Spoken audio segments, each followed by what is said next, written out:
It seems like our world is stuck in a never-ending loop of trend cycles that saturate our dopamine receptors before we even get to enjoy them, only to fade into irrelevance once a bunch of people have lost billions in the process. It was only yesterday when we were being reminded on an hourly basis of how blockchain was going to eradicate our preconceptions of hierarchical structures and turn the banking, gaming, and governing systems on their head.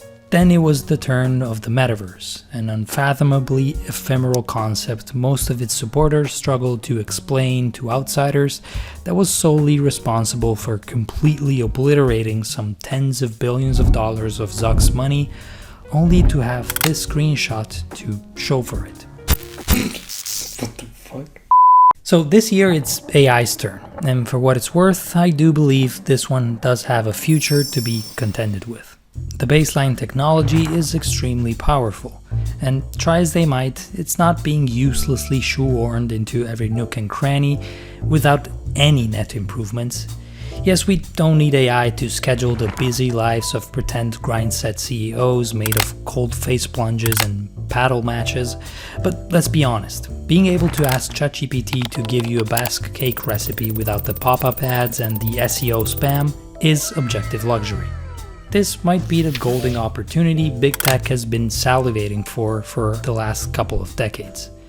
The frenzy has pushed all the major players to cram a half-baked model to market, lest they be deemed out of touch with the future.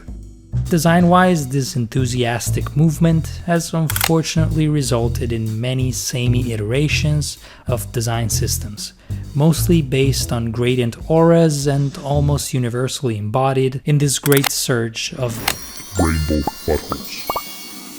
Most of these systems are in the early stages of production and have only partially been unveiled to the public, but we can comfortably say most companies will rely on some sort of multicolored glow to symbolize the AI model being engaged. The glow mostly hugs the frames of the UI, it pulsates and flows according to the instructions and replaces text colors to guide the experience and visually symbolize its mediation.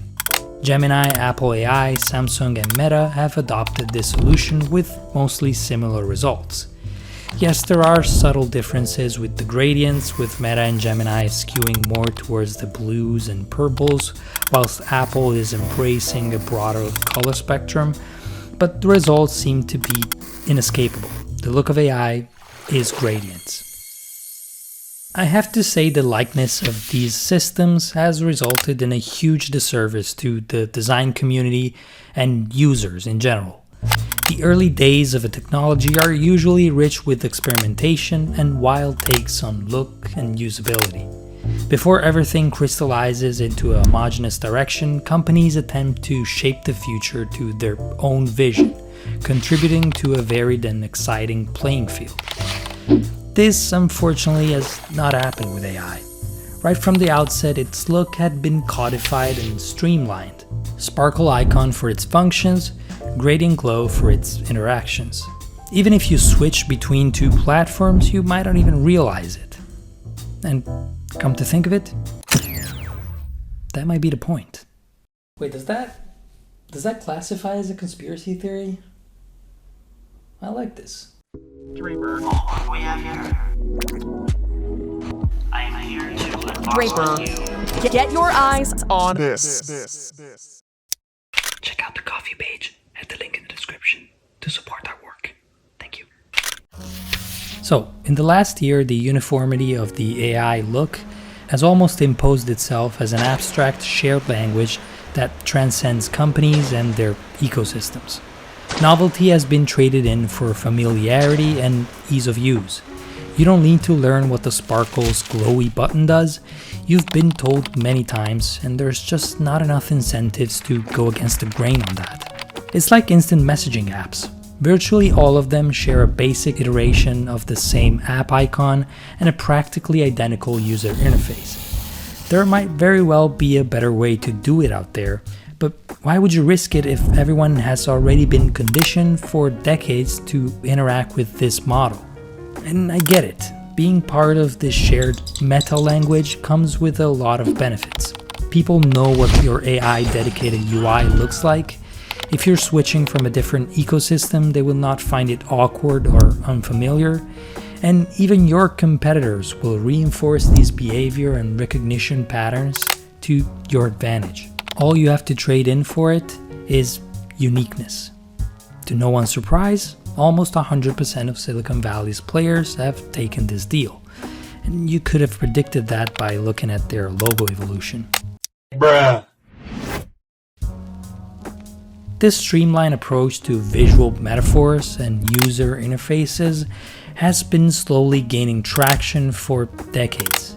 Looking back at pre-iPhone era phones is an amusing exercise that will remind many designers of my generation just how little was taken for granted before Grandpa Apple had set the standards for what we now see as the norm. I'm old enough to remember when we used to turn our phones sideways to take pictures, an instinctive gesture now universally recognized as a red flag for being a total boomer. And to some extent, that's okay. The Wild West of UIs was cool, but no one wants to deal with the responsiveness issues that come when phones can look like the Digivice. Like, what the fuck kind of breakpoint would I have to set for this screen? Yes, we need some standards. But does AI really have to look like a glowy sparkle or amorphous everywhere it's implemented? I don't know. Somehow it seems like we've reached a design plateau for our current interfaces. We've min-maxed every aspect we could, and the only decision left to make is a binary choice between glossy or matte and flat or 3D.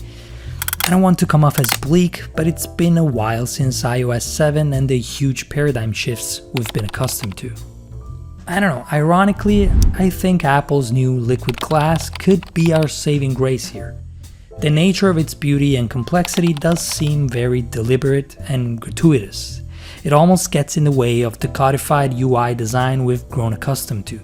It needs much more breathing space than normal UI would need. It's equipped with sophisticated logics to maximize readability in weird edge cases, and it makes everything else that's not following this design system look dated and terribly unidimensional. It fucks everything up, and I do think Apple will pay the price for such a bold choice when developers will come knocking at their door because their newfangled edge glows and glass refractions will interact in unforeseen ways with their current UI. It's perhaps too early to call, but this is what I would have loved to see when AI crept its way into our devices and platforms. I mean, think about it. We're literally dealing with human-like systems that talk, interact, think, and remember things in an almost eerily familiar way. They're quite literally Iron Man's Jarvis built into our own pockets. And all we've managed to do with it, design-wise, is identical color soups.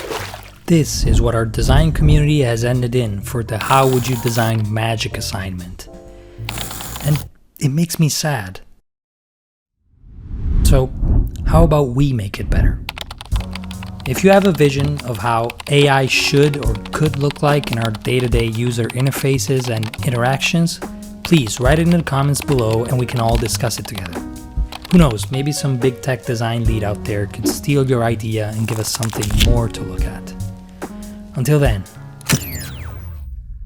thank you.